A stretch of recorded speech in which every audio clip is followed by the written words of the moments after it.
Good afternoon, and remember the clocks changed last night and caught a few people out, but hopefully it hasn't caught us out. This is one of our regular or almost regular 4 p.m. Sunday afternoon broadcasts where we discuss with people we think have something very significant to contribute to the conversations about delivering effective solidarity to the beleaguered people of Palestine. My last guest was Chaim Brashith from SOAS, who spoke about his latest book, The Israeli Army, an army like no other. This week, I'm really delighted to have with me Ronnie Barkan, an extremely well-known high-profile Israeli anti-Zionist and somebody who's active in, I always forget the full name, Ronnie, but it's Boycott from Within. But you'll correct me and give me the full name of the Israelis who support the Palestinian call for boycott. Will you know it? Yes, of course. So the full name is Boycott, Supporting Palestinian BDS Call from Within. A very long and not catchy name. So the short name that kind of conveys the message is Boycott from Within. But it's important to mention that coming from the privileged group, it is not up to us to dictate to the oppressed how they should struggle, but rather stand in solidarity with the oppressed. We take our lead from the organization representing pretty much every molecule of Palestinian civil society, the BNC and the Boycott campaign. Ronnie, you were recently on trial in Germany for some alleged crime. Even in Germany, the judges there found you not guilty. But here, we're here to talk today about a book which I discovered a very long time ago, for some reason forgot about and rediscovered a few weeks ago. Akiva Orr's brilliant book. I mean, it's hard work. Amazing. But the Un-Jewish State, if you have the concentration to follow it through, is quite dramatic. What does it mean, the un-Jewish state? What does he mean by that? Because the one thing we're all told is that Israel is a Jewish state, and if we don't accept that, we'll be cast into outer darkness. Can you explain the title, Ronnie? Yeah, Israel claims to be a Jewish and democratic state. Now, I will argue that it is neither Jewish nor democratic. It doesn't have an iota of democracy in it, and never had any aspect of democracy there. And also, as far as I'm concerned, it is also anti-Jewish. It has nothing to do with Judaism. But going back to the book, Aki, being very much of an analytical mind, also a physicist, also an amazing storyteller, and know-it-all. He knows everything and all the dates and everything involved. And I think that, at least from the perspective of naming the book, kind of in a more poetic way, calling it the un-Jewish state sounds a little more poetic. And also, I think that because what he's doing in that book is less of taking of a stand whether it is or not a Jewish state, but rather just exposing the audience to what is happening in that state and letting them decide for themselves. And the way he does that in a brilliant way is via protocols of the Israeli High Court, Supreme Court, and the Israeli Knesset, the Israeli Parliament, Apartheid Parliament. And just by doing this, choosing these very important, interesting discussions that took place over the years, especially during the forming years of the state, he manages to show this identity crisis within that so-called Jewish and democratic state. And it all revolves around, it is an identity crisis, and we should look at it as such, the identity crisis of Zionism, and it all revolves around this definition and redefinition and unwillingness or inability to define what they mean by the term Jewish. But Ronnie, why should we be interested in this? I mean, in South Africa, you had a system of white supremacy, and the system got itself into ridiculous, horrible, but also ridiculous states of trying to decide who was white. Sometimes a girl would be separated from her parents because they were white and she was deemed not to be white. Now, why? It's very important to decide who's white and who's not, because being white gives you privileges. Why is it equally important to decide who's a Jew in this state in the Middle East?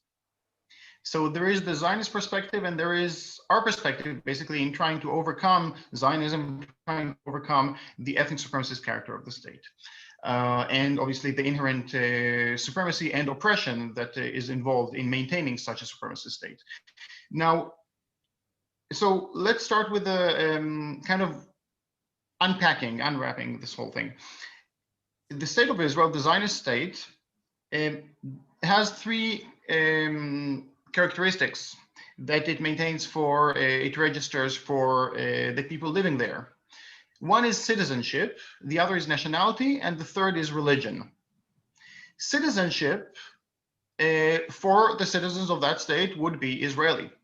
However, there are two other categories, as I said, nationality and religion. In most countries, citizenship and nationality are synonymous. Not so in Israel. Everything, but I mean everything that is happening in that state revolves around that distinction between citizenship and nationality.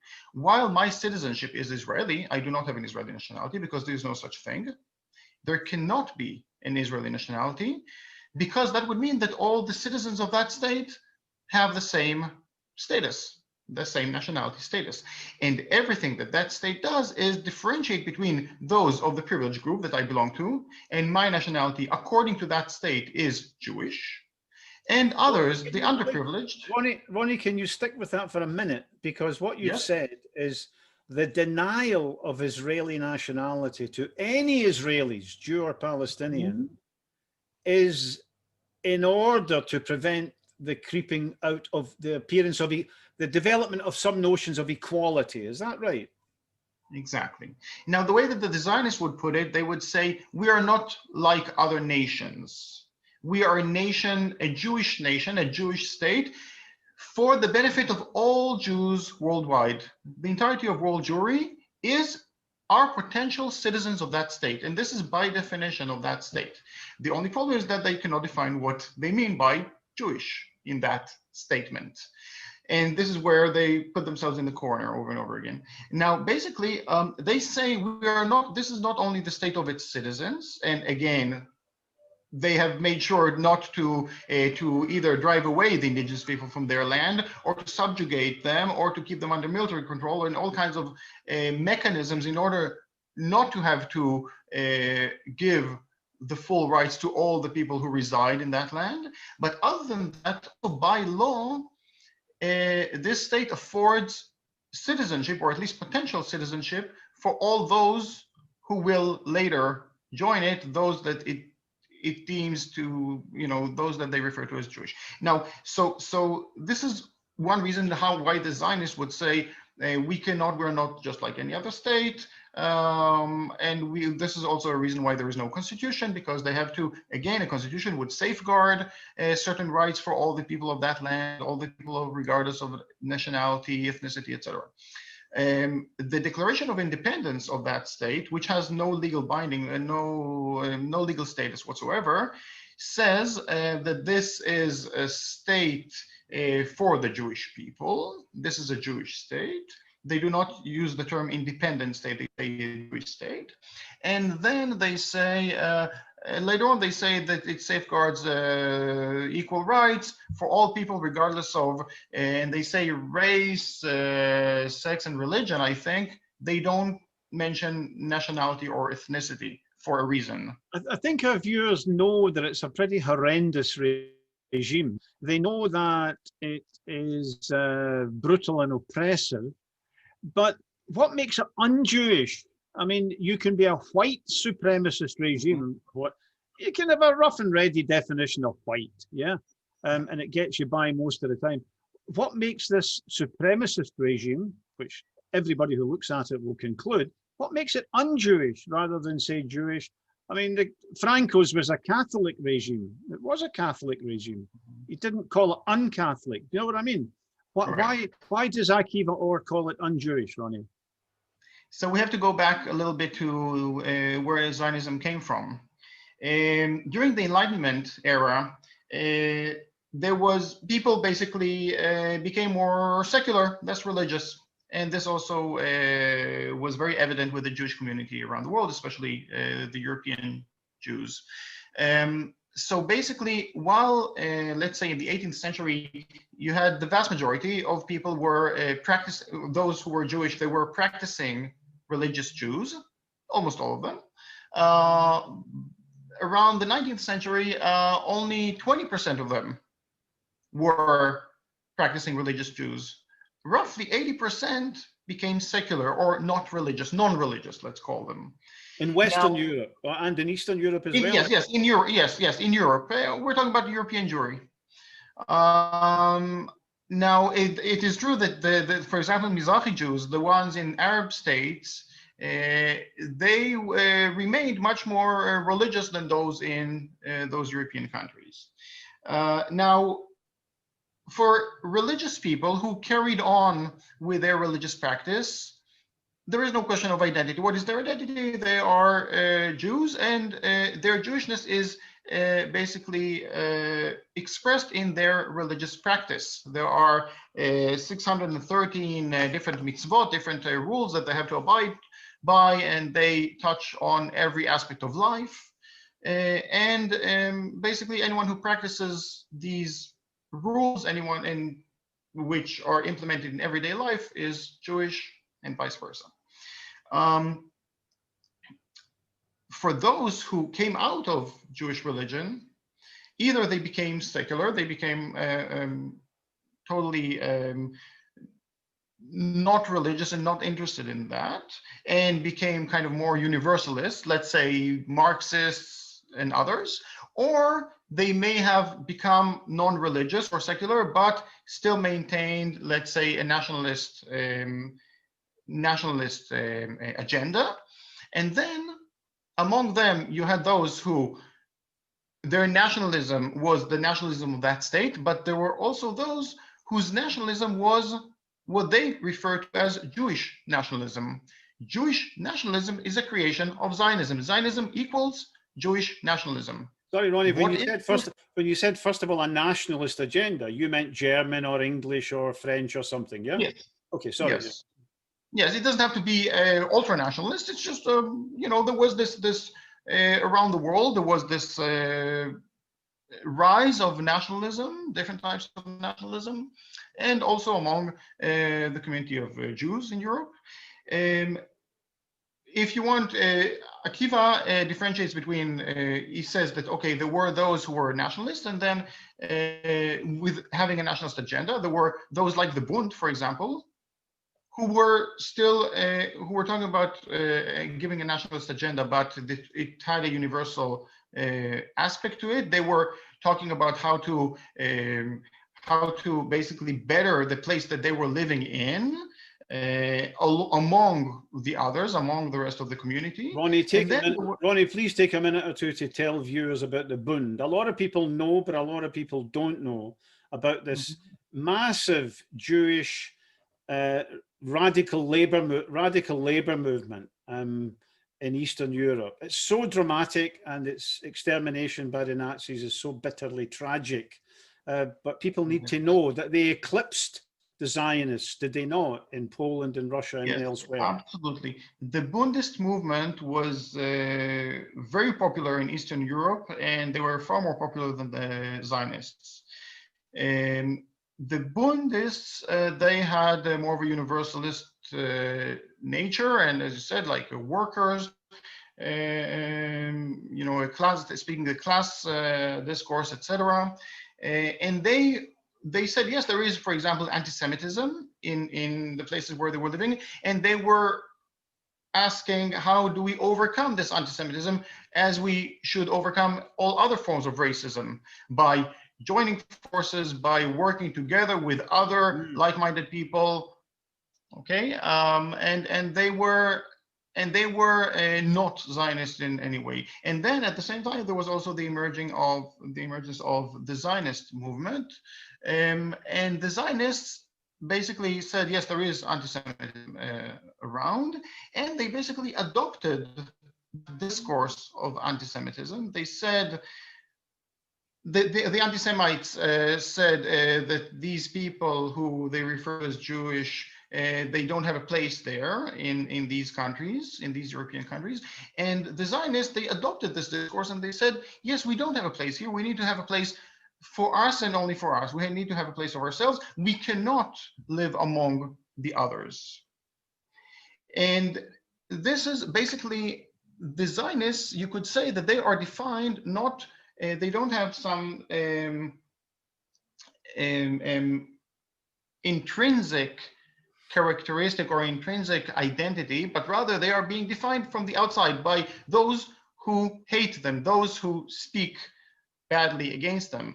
And this is pretty much to this day how Zionists regard themselves, not because there is actually nothing that united them. It is more about those who were speaking against them, and they adopted that discourse. They said, yes, there is anti-Semitism, and our only way to resolve anti-Semitism is actually to have a place for us and only for us. So this massive formation, the Bund and other left-wing parties as well, we know people like Trotsky and Luxemburg, Noviev, and so on, Jews who worked in other left-wing parties. But the Bund and others, they say they join together with the left, and in the case of, and sometimes the liberal centre, to defeat the anti-Semites. The Zionists blame the Jews for anti-Semitism. There's something wrong with Jews that just causes anti-Semitism, and they ally with the anti-Semites, even the most vicious. So there's a continuity, is there not, from von Plehve in Tsarist Russia to Trump and others in the USA today. Have I got that right? Yes, absolutely. There were strong ties being formed between Zionists and anti-Semites around the world, including, by the way, Lord Balfour, who was a known anti-Semite, and he supported the Zionist project in Palestine. I would like to share maybe something here. So I will not read the whole thing, but this is a quote of Lucian Wolff. He wrote this in a letter to Baron Rothschild in 1916. And he's basically saying that I understand that Zionists do not merely want to establish a Jewish nationality in Palestine, but rather they claim that all the Jews as forming at the present moment a separate and dispossessed nationality, for which it is necessary to find an organic political center, because they are and must always be aliens in the lands in which they now dwell. So basically, what he's saying is that this Lucian Wolff was a leader of the Jewish community in Britain, and he says he doesn't like the Zionists approaching him and saying that we cannot live basically in Britain. We have to find a place for ourselves rather than living within this community. And then he says that it is bad enough when anti-Semites come and tell me this, and it's even worse when Zionists are doing the same, and or basically saying the same things under the guise of Zionism. And you can see already back then how there were basically two streams of thought: those who were secure in their Jewish identity, and those who left Judaism, especially religious Judaism, and basically were kind of trying to figure out their identity. And as I mentioned before, their identity was basically influenced and eventually basically described by the others disliking them, and this became their identity. And to this day, these Zionists basically have an identity complex, and this is what Akiva's book is all about. This identity complex that is expressed whenever they have to define themselves, or whenever they have to give answers to what do they mean, for example, by using the term Jewish. So let's just mention one important thing. As we said, Zionism was a minority group among European Jews. I think it's less than 5% until roughly World War II, when they got much more popular. Until then, they were a minority group. Definitely the Bund were bigger, and many others. The Zionists basically, they were not they were not as popular as maybe other groups, and you can see this divide that existed between them and the religious. You mentioned before that they were saying the worst things against religious Jews. So there was a real animosity between those who define themselves as Jewish, as religious Jews, and the Zionists. And things changed later, roughly, basically with World War II, and later with the creation of the State of Israel, when religious Jews kind of had to learn to live together with Zionism. But until World War II, there was no, they were very clearly different things. All religious groups were basically anti-Zionist. Can I just ask So you to focus in on the fact that in South Africa, they had a very scientific method of deciding who was black and who was white. The officials actually ran a pencil through people's hair. And depending on the behavior of the pencil, a person became black or colored or white. Now, this is because they have a predicament. It's nonsense, the whole concept of race. So how does this manifest in a Jewish supremacist state, and how do they decide? How do they deal with the fact that basically it's nonsense? So first of all, we said that it is not easy for them to define what it means. What do they mean by Jewish? Okay, the religious folks, for them it's not a problem to define themselves, but for those who are not religious, what do they mean by that? And the only way to understand this so-called Jewish character among the Zionists is via the notion of ethnicity.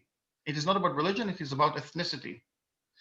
And we have to remember that it has very little, if anything, to do with Jewish religion. For example, Judaism is an inclusive religion. It is not, it doesn't make an effort to convert people into Judaism, but anyone may convert if they wish to do so. Zionism is the exact opposite. Zionism is, by its very characteristic, exclusive. It is for one and only one type of people, and everything that the book, the UnJewish State, revolves around is exactly their attempt to deny other people, the unwanted people, from joining their exclusive group, exclusive club. I would like to see if I can share another thing here quickly. Yes, here. Here's, for example, a list of a few differences between the two. So I said one is exclusive, the other is inclusive. Okay, religious Judaism revolves around, is theocentric. It all revolves around God. God is basically the reason, the understanding for everything that happens in the world, including historical events, including pretty much everything that happens in life revolves around that. God and the worshiping of God is superior to everything else. Religion is the core, and the nation, if it is of any value, is subordinate to religion. The exact opposite is with Zionism. With Zionism, the ethnicity, it is an ethnocentric idea. The ethnicity is the core. It is all about nationalism, and if they do treat religion in any ways, then religion is subordinate to the nation. Religion has to serve the nation rather than the other way around for religious Jews, where the nation, if we give it any value, is there in order to support the religion, to maintain the religion. And the name, by the way, in Hebrew for people and nation is the same, Am. So when you say Ha'am HaYehudi, the Jewish people, or Am Yisrael, the Israeli people, it also means the nation, the Israeli nation, or the Jewish nation. So this is another reason for the confusion, because in religious Judaism, there is this thing that the nation is there in order to maintain their religion. So whenever they say nation, it is this congregation, this group of people, and anyone who converts into Judaism is immediately part of that nation, regardless of their ethnicity. And this entire nation of group of people or collective is there for the maintaining and for the practicing of the religion. The exact opposite relates to Zionism. And what does define these Zionists? They didn't have any common language, they didn't have a common culture, they didn't have common history, they had actually nothing in common. And in that Zionist state they created, the only thing that they do have in common these days is the language. So they speak Hebrew. So Ronnie, you don't think it's, I mean, I saw a title called The Jewish Cookbook, but that's obviously a nonsense, because I don't think Yemenis and Argentines and Swedes have the same cookery. It's just exactly the sort of thing you're talking about, yeah. Exactly. Arab Jews, the Arab Jews who came from Arab countries, they had an Arabic culture and they spoke Arabic, including, by the way, Maimonides, who was living in Egypt.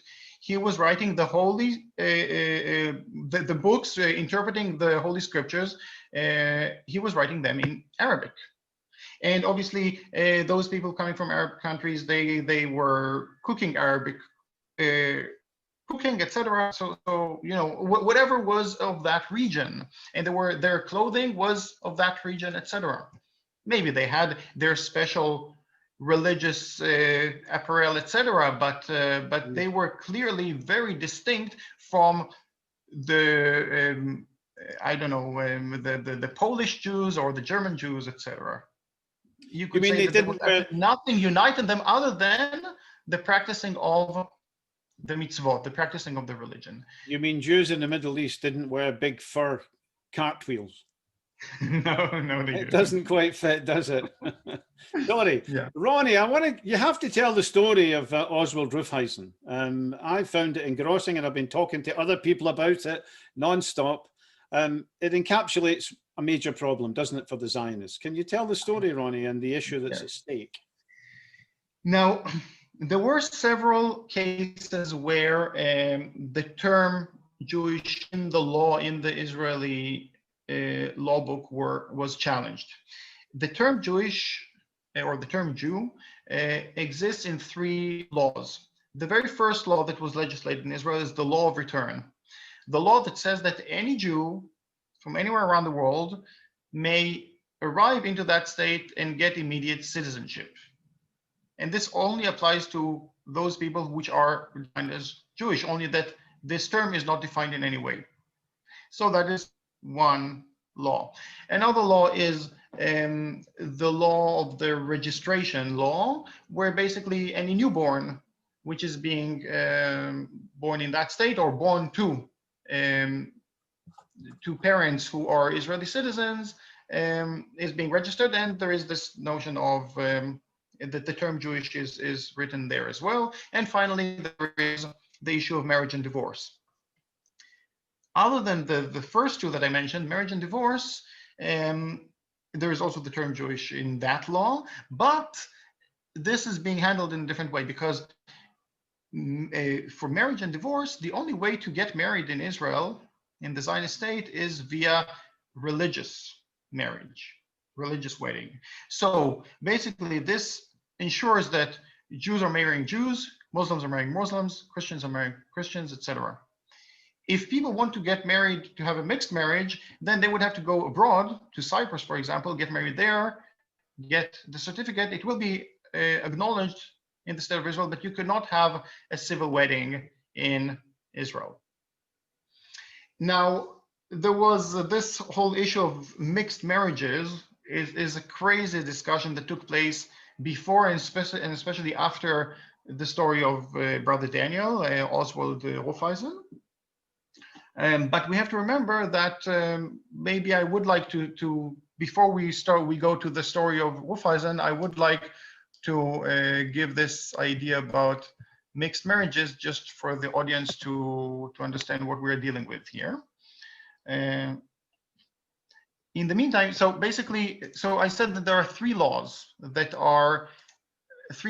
have the term Jewish in them. Only that it is not well defined. It is not clear. What do they mean when they use the term Jewish? And one of these big questions about what do they mean came in the form of the story of Rufeisen, and that was in 1962. So first of all, let's just go quickly into this quote by Golda Meir that I hope you're all seeing. Golda Meir was the prime minister, and this was in 1970. They had a discussion about I don't know if we will have time to go into that, but about a mixed couple, meaning a Jew who was married to a non-Jew, and they had children, and they wanted to register their children, and the question was whether the children will be entitled to have Jewish nationality in their registration. And this is what Golda Meir is saying, and she iterates here something that they were all saying pretty much in the Knesset, in the parliament. She says, one heavy calamity already hit us, and she means the Holocaust. One heavy calamity already hit us. It is intolerable that precisely now, when a Jewish state exists, the number of mixed marriages increases. She goes into the numbers there. She says, whoever says or thinks that this is not a duty of the state of Israel is mistaken. It is perhaps our first duty after state security and linked to it. It is worth it, regretfully, to pay any price. And then she carries on and says that I consider this the most important thing with a capital T. Without this, nothing else matters. To be clear, Ronnie, viewers may not know that some fairly prestigious people in Israel do routinely compare the Nazi Holocaust to intermarriage and assimilation, and sometimes argue the latter is as grim, as horrible as the former. Is that right? Yes, absolutely. And they are routinely comparing. Also in Aki's book, it is mentioned several times, where even the justice in the Supreme Court is telling this couple, that is where the discussion took place in the Knesset about that issue. He's telling that couple, which is a mixed couple, etc., and he's comparing what was happening with the Nazi Holocaust, and then that you're bringing about pretty much another catastrophe by this type of mixed marriage and disregard for our Jewishness. Incredible. And it is really crazy the way that they speak about these things. And I want to show that, because to answer your previous question about what does it mean, in South Africa we had whites and blacks and some, something in between, like that were referred to as colored, etc. Here, this is a very striking example of just how concerned they are with whether one is Jewish or not. They cannot define it, but they are very concerned about having something that is, not maintaining the purity of that race or the purity of that ethnicity of that place. And now we can go back to the story of Raiffeisen. So, Brother Daniel, also Raiffeisen, was born a Polish Jew. He then went through the Nazi occupation, and to make a long story, sorry? The Nazi occupation in Poland, yeah? Yes, in Poland.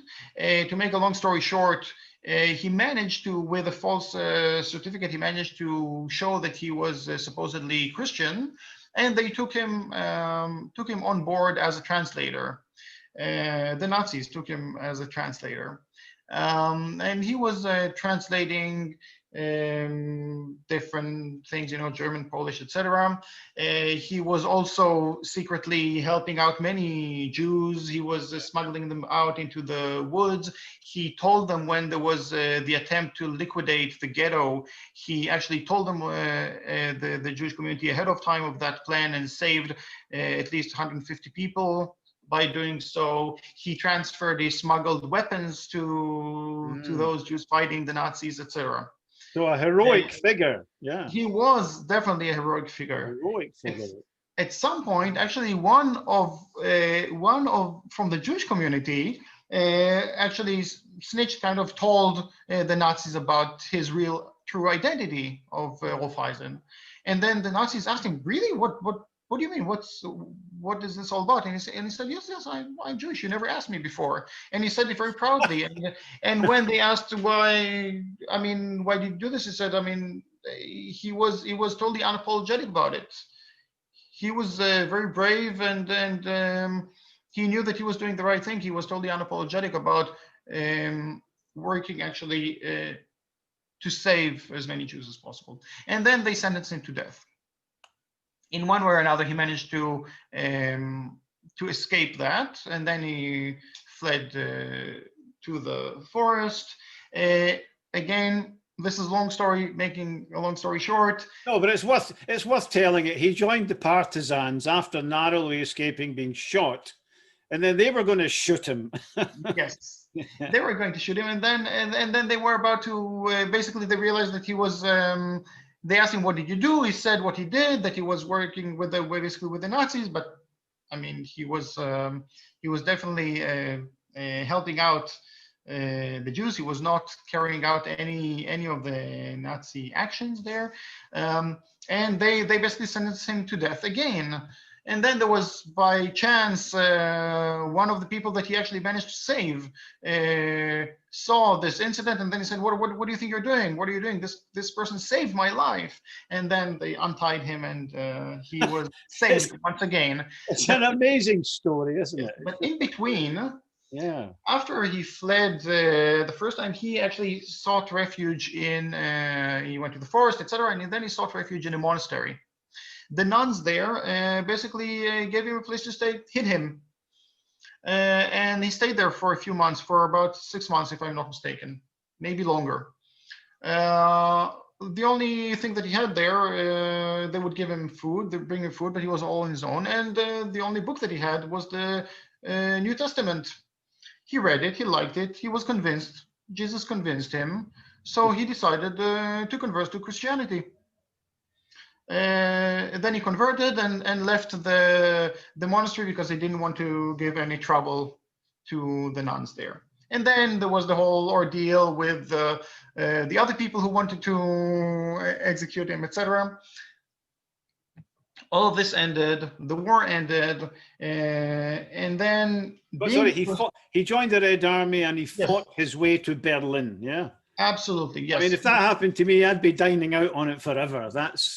That's not a detail, yeah. Yes, absolutely, absolutely. He did many courageous things, yeah, and yeah, in his life. A truly remarkable individual. Yeah. Yes, and very, very principled. Then, being the devout Christian that he was, he decided to become a monk and to join the Carmelite order, which actually had their monastery in Haifa on the Carmel mountain. And he joined that order on purpose because that was pretty much his plan in the future to go to Palestine, Israel, and join that order and go to that monastery, because even though he converted to Christianity, he was still a Zionist. He was born a Jew. He was raised as a Zionist. He was actually quite an ardent Zionist, and he remained very much supportive of that Zionist ideology for one reason or another. Other than that, he was quite a decent guy. I'm not sure about the Zionist part. And then he eventually managed to get the permission from the Polish authorities to leave and to go to the Carmelite monastery, to the Carmel mountain in Haifa. He actually gave away his Polish citizenship in the attempt to go and gain his new citizenship there, because if you remember, the law of return says that any Jew from around the world could come to Israel and get immediate citizenship, and this is what he did. He showed up at the port, and they told him, Oswald Rofeisen, yes, what do you want from us? And he said, well, I am here to make Aliyah. I'm here to get a citizenship under the law of return. And they said, but you're a monk, you're a Christian. And he said, yes, by religion I'm a Christian, but I'm Jew. I was born to a Jewish mother. I grew up as a Jew. I'm a Zionist. I support this initiative, etc. And they said, no, you cannot get your citizenship under the law of return. This is only for Jews. And then he was a very principled guy and adamant about it. And he actually appealed. He went to the Supreme Court with that. You had a very, very long discussion in the Supreme Court where they had to decide whether he was eligible to make aliyah, to get citizenship under the law of return. And the question was basically whether his status is Jewish or not, his nationality is Jewish or not. Remember, we said that there are three categories: citizenship, nationality, and religion. Citizenship, we said, okay, that's, let's say, all citizens of the state are Israeli. But then you have the more important, far more important category, which is nationality. My nationality, as a privileged person in that state, is Jewish. My fellow citizens in that state have a different nationality. For example, Arab or Circassian or Druze. Okay? Can you develop that, Ronnie, because it's worthwhile, just a minute or two, to explain how nationality is the basis of the apartheid system there. Yes. So all of these laws that have the term Jewish in them that we mentioned, and the very first law, the law of return, which is crucial here, they differentiate based on that nationality. That law of return differentiates based on that, whether one is Jewish by nationality, not by religion. And there are many other laws. Today we have roughly 70 of them that are discriminatory laws in Israel, and they all stem from that one law.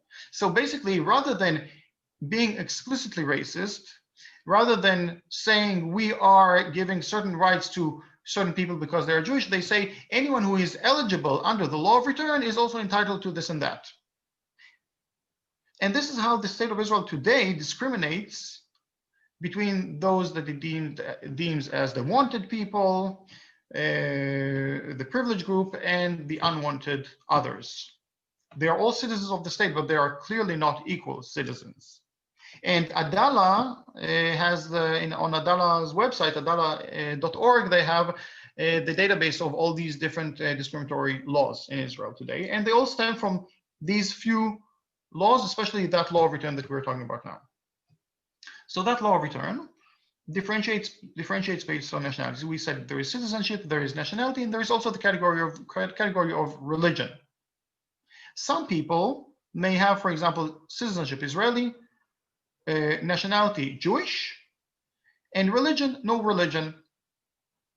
For example, those who do not want to be regarded as religious Jews by the state, they may ask to have this to strike that down. So they still have Jewish nationality, but they can have their religion as no religion. Or those who came from the former Soviet Union, and they were basically, they made aliyah under the law of return, they were accepted, but also from the religious aspect, it is quite clear that they don't really have much of a Jewish background there. So what happens is that they do have Jewish nationality, but their religion is no religion. And you can have all kinds of other combinations there.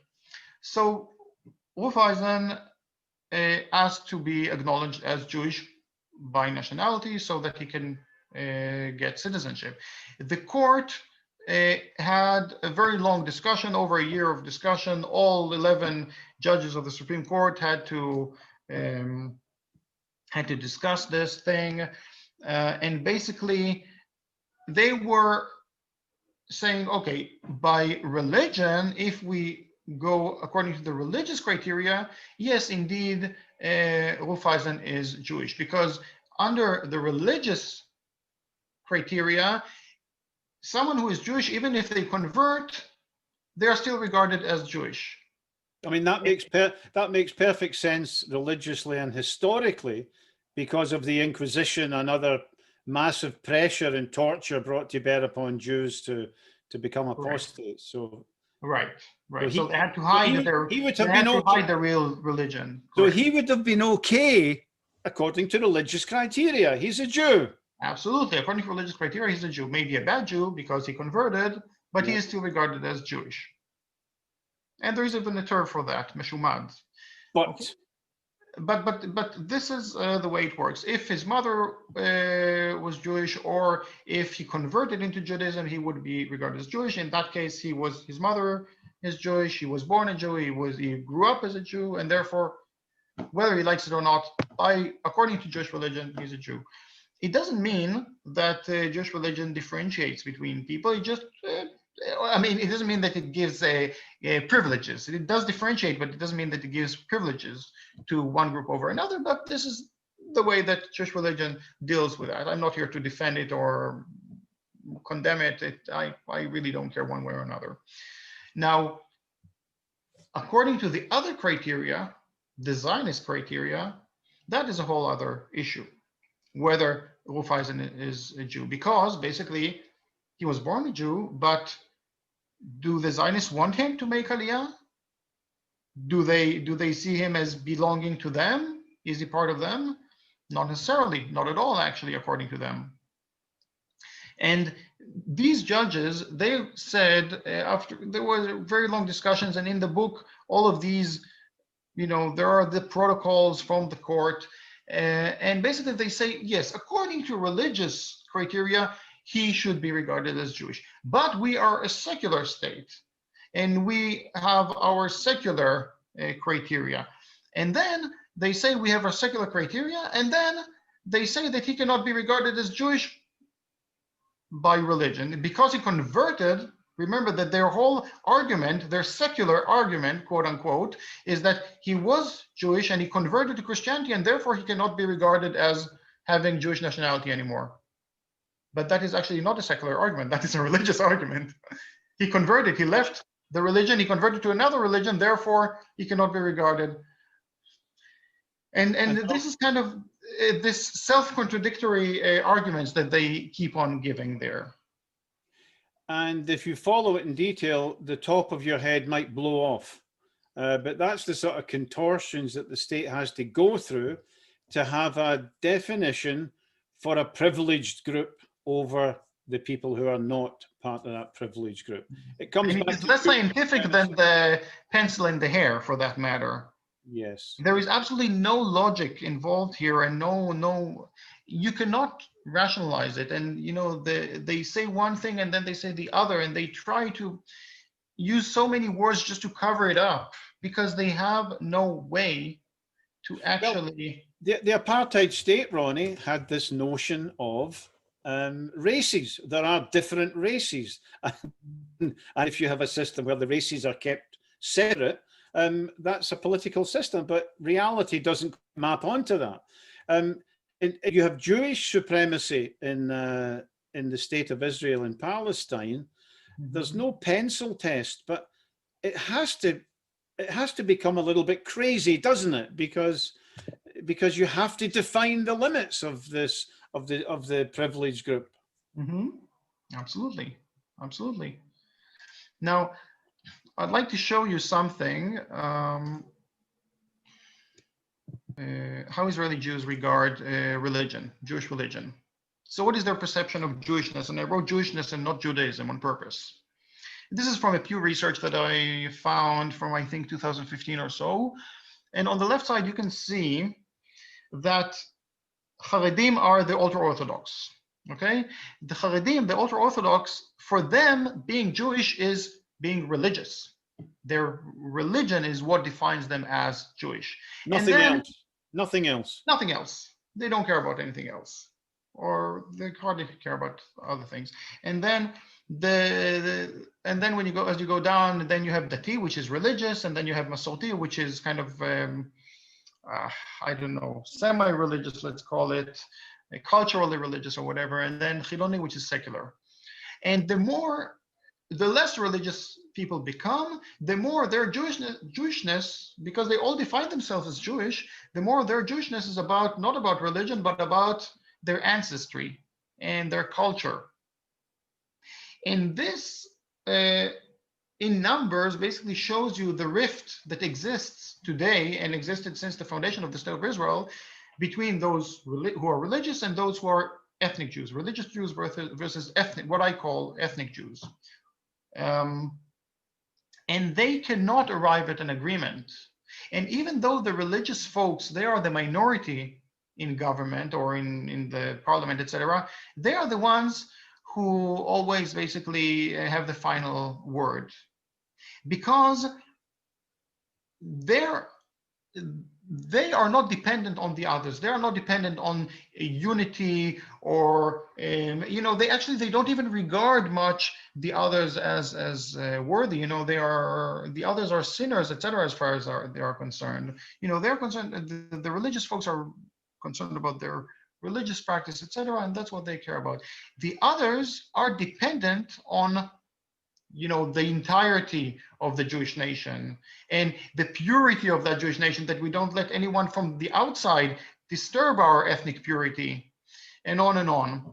And therefore, anytime that there is some rift and some political disagreement, the religious folks win, and then everyone is upset about how the religious folks, even though they are the minority, they are coercing, forcing their religion upon us, the liberals, etc. But actually, it is the liberals who are time and again basically bowing down, or basically putting aside their liberalism and let's say integrity, for the sake of maintaining this facade of a Jewish state, this basically facade of we are all Jews, we are maintaining this purity of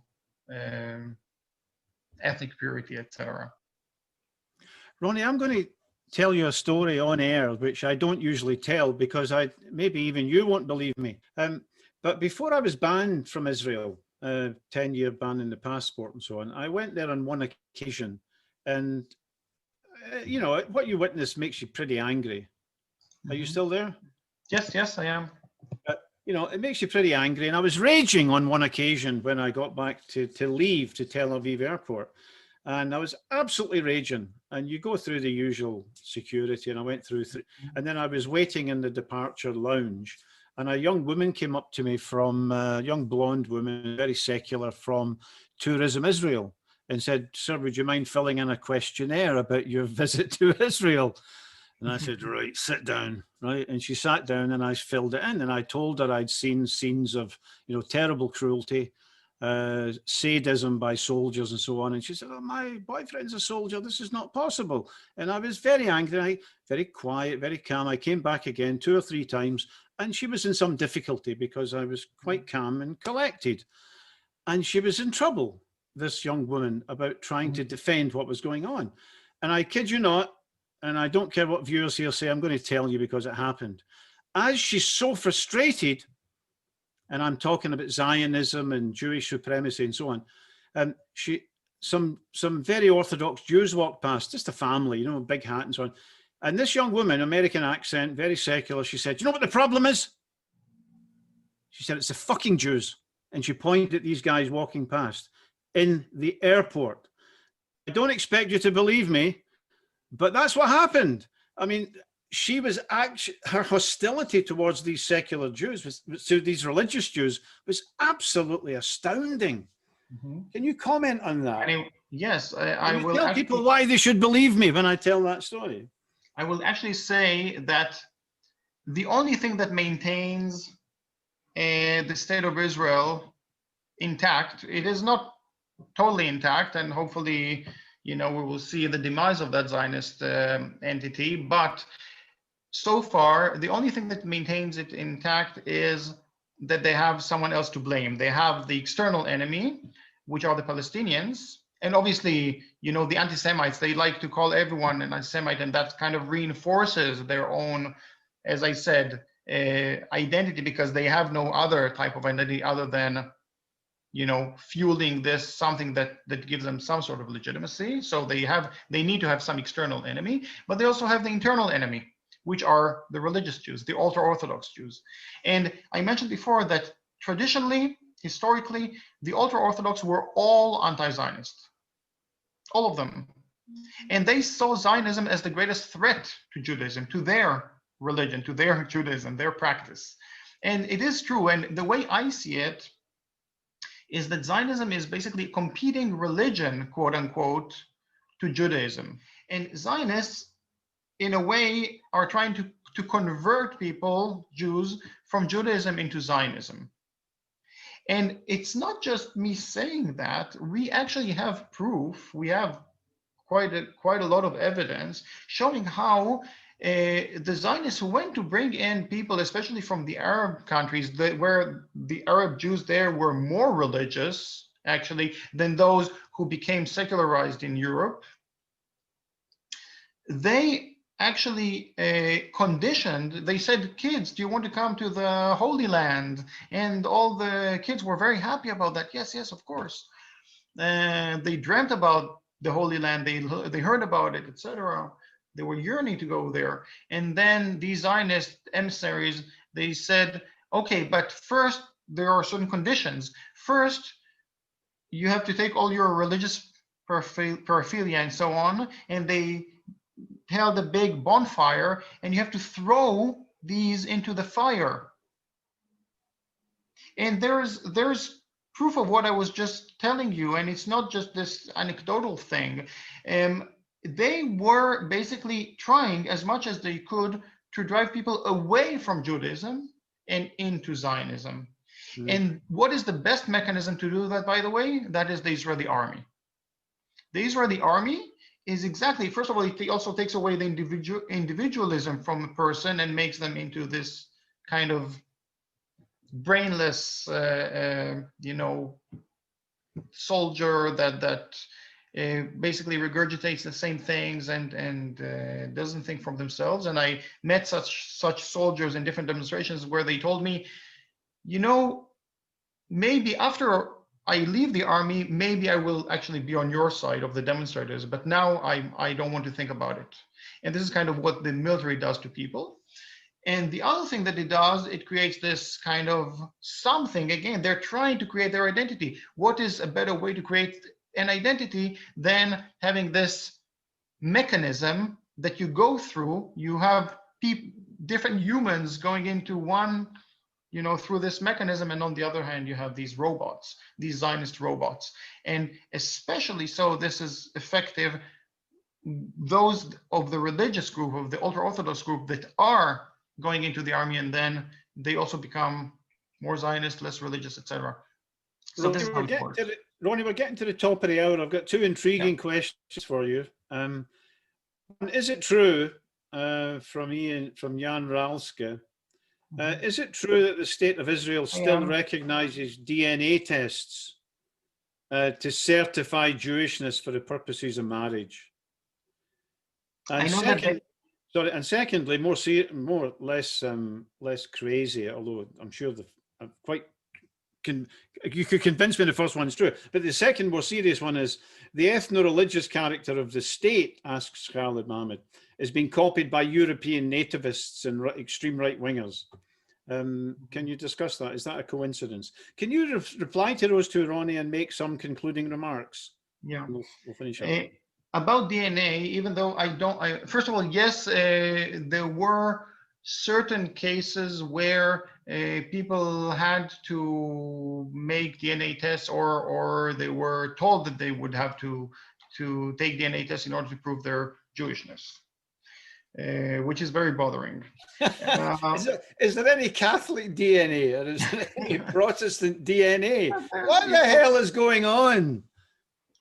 They have to show their lineage and so on. It's crazy, really. But we do have to remember something important. I suspect that if we have a representative group of people having their DNA tested, including Palestinians, most likely that Palestinians would have more Jewish DNA, quote unquote, than people like myself, whose parents come from different European countries. And even Ben-Gurion acknowledged that. Yes, he did, yeah. He acknowledged that in his book long before the foundation of the State of Israel. For a while, and then he buried it, yeah? Yes, then he buried it, exactly.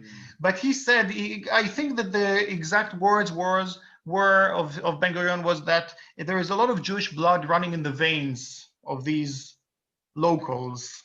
But anyhow, the explanation is quite simple. And it doesn't even matter if it is true or not, even though we have proof that at least some Palestinian families, they have Jewish heritage, going back generations. I mean, obviously they have since converted, etc. But The explanation is very simple. There is one story that the Zionists tell that Jews went into exile and then they made some U-turn many years later and then came back to their promised land, to the Holy Land. But the much more reasonable explanation is that there were, this land of Palestine, it underwent all kinds of like turmoil, etc., all kinds of like occupations, etc. There were those who wanted to maintain their religion, and then they had to leave their land. But there were those who wanted to stay on their land, and then they had to adapt, and they had to maybe convert to another religion. So they may have been Jewish who converted to Christianity, who converted to Islam, etc. But if we want to go into the DNA discourse, which I really don't want to do that, then most likely that I wouldn't have as much of, Jewish DNA, if we can even use that term, than the indigenous people of Palestine. The other question was about the Israelization of Hungary and the extreme right worldwide. Yeah. Actually, the more racist, supremacist that people are, the more they get Zionism, without the fluff, without the sugarcoating. People like, what's his name, Spencer, in the U.S. Richard Spencer. Richard Spencer, the white Zionist. Yes, Richard Spencer in the U.S. said in an interview to an Israeli channel, he said, "I am a white Zionist," and he gets it. Richard Spencer gets it, because basically, while the U.S. was founded on white supremacy, the State of Israel was founded on ethnic supremacy.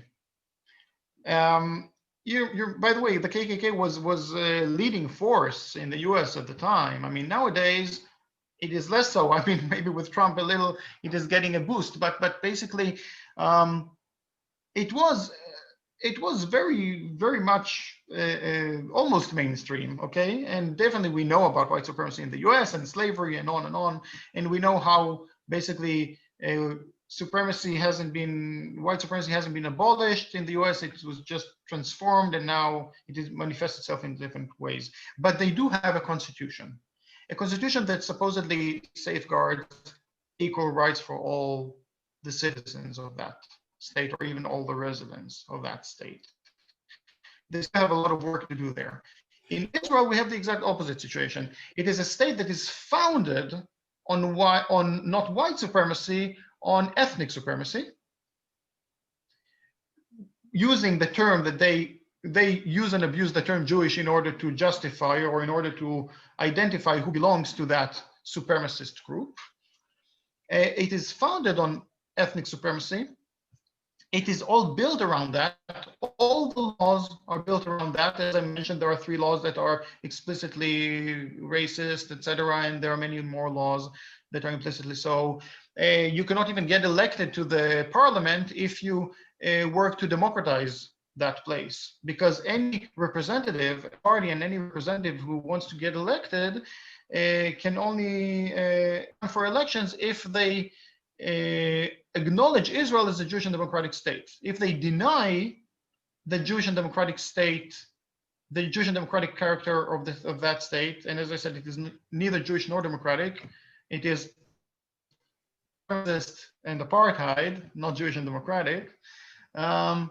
If they deny that so-called Jewish and democratic character, they're not even allowed to run for elections.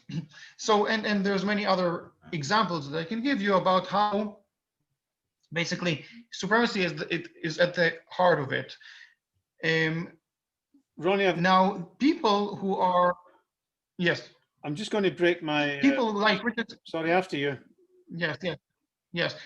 People like Richard Spencer, they get it. They get it much, much better, because he doesn't try to sugarcoat it. He understands that this is a land for one and only one type of people at the expense of all the others. And this is maybe the most important thing that we have to understand about Zionism. It is not only about people who came over from another land to take over, to usurp the land and the resources, etc., and even drive away the indigenous people.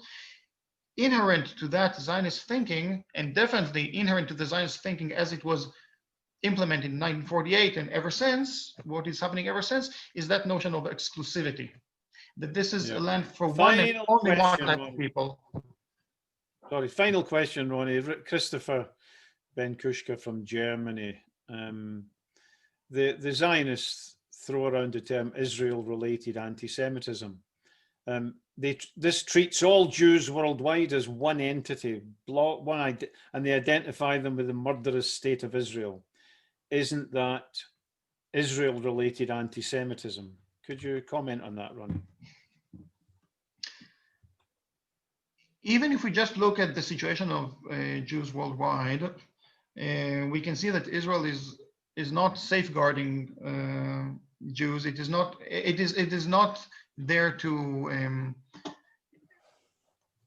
basically to care for Jews, but actually it is putting them in jeopardy.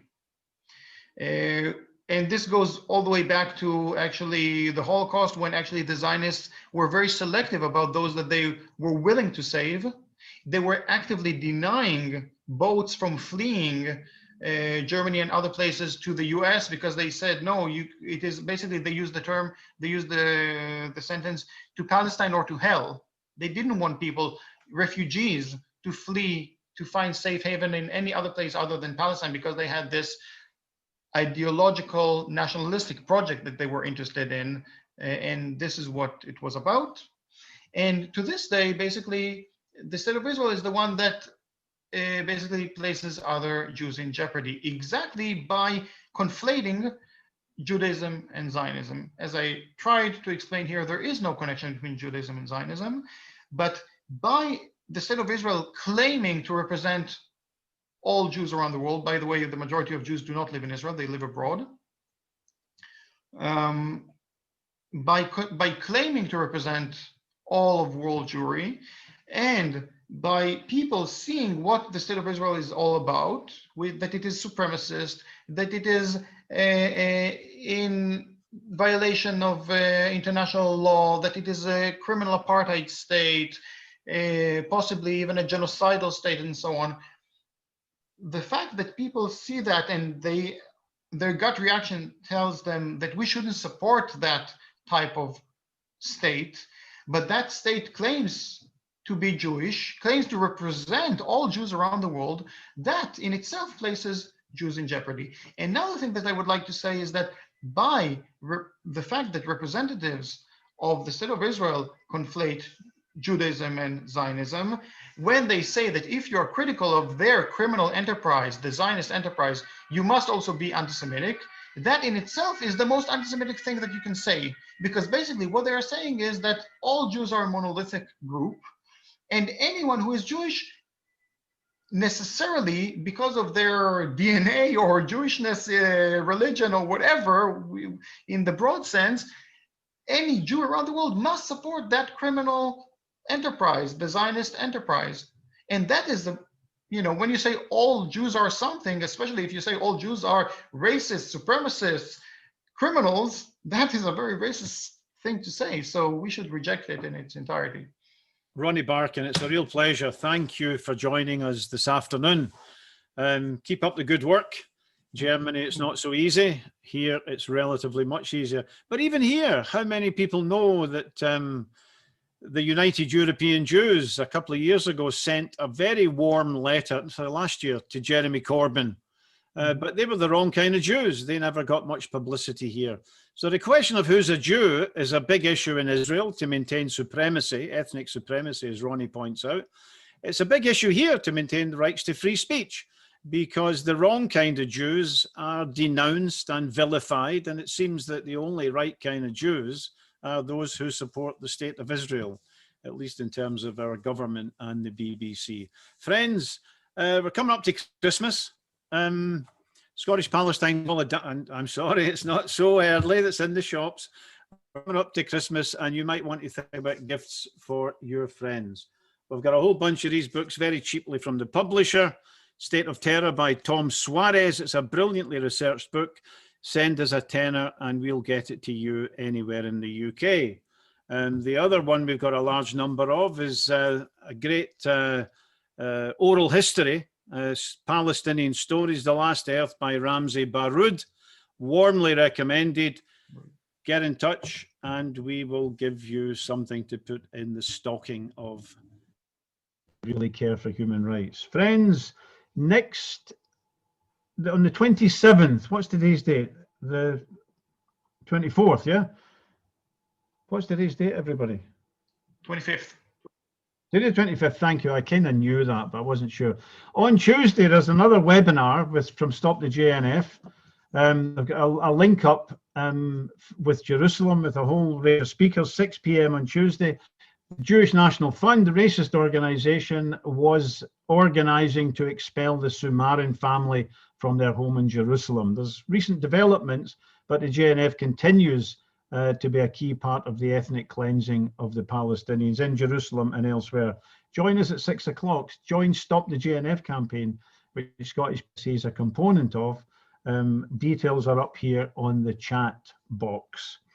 And on the 7th of November, Eirik Skandra, on behalf of Stop the JNF, will be doing a webinar on how the JNF presents itself, masquerades as a climate justice campaigning group, as an ecological group, the greenwashing of ethnic cleansing. Full details will once again up on the chat box here. Friends, once again, it remains for me but to thank Ronnie. Keep up the good work in Germany, Ronnie, and I hope going forward we'll keep in touch. Thank you for having me. Thanks, Ronnie. Thanks, Ronnie Barkan. Thanks to our viewers for joining. The last guy we had was Haim Brashith. I see that in the last couple of weeks we've had 2,000 views. No, just under 2,000, 19 something, 1990 or something. And I hope you'll share this discussion with Ronnie for the value that it shed, the light that it sheds on issues of the state of Israel, Jewish supremacy, and the struggle against it. Thanks again to everybody. Thanks again, Ronnie. See you possibly next week, but you'll find out before then what we have in store for you. Bye, everybody. But it takes time and patience. And you have to remember, even the chauvinists and the nationalists, they are not bad people. They are not negative. They are have a certain conception of egoism or nationalism, etc. And you have to break through this. It's possible. It goes slowly, but it's possible. It will change. I am positive 100%. I also, look, when I was in England in 1967, I was a student. You know what was a student? My field, cosmology. I studied cosmology. I knew many Palestinians, and they said, Aki, in 1967, everybody is for supporting Israel.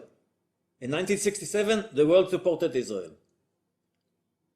I said, wait, today, everybody is criticizing Israel. But it's slowly, it takes 50 years, but after 50 years, people saw the picture, what is going on. That the oppressed are the Palestinians, not the Israelis. But it took 50 years, and many killed. So, you have to have a long-term vision, not to think what will happen tomorrow or the day after. Maybe you have to have a vision of 10 years, 20 years, and then look, South Africa. Many years we thought, the whites will always be in power. No, no. I knew people who were friends of Mandela. And they were fighting against racism in South Africa, and it looked as if it was a lost case in 1980. And yet, they won. They won. And in Israel will be the same thing. Look, the Israelis don't really hate the Arabs. They are a bit afraid because they know what they do is wrong. But if there will be some kind of a rapprochement, they will be like this in 5 years. And then the whole country will be a traffic jam because everything will be full of cars and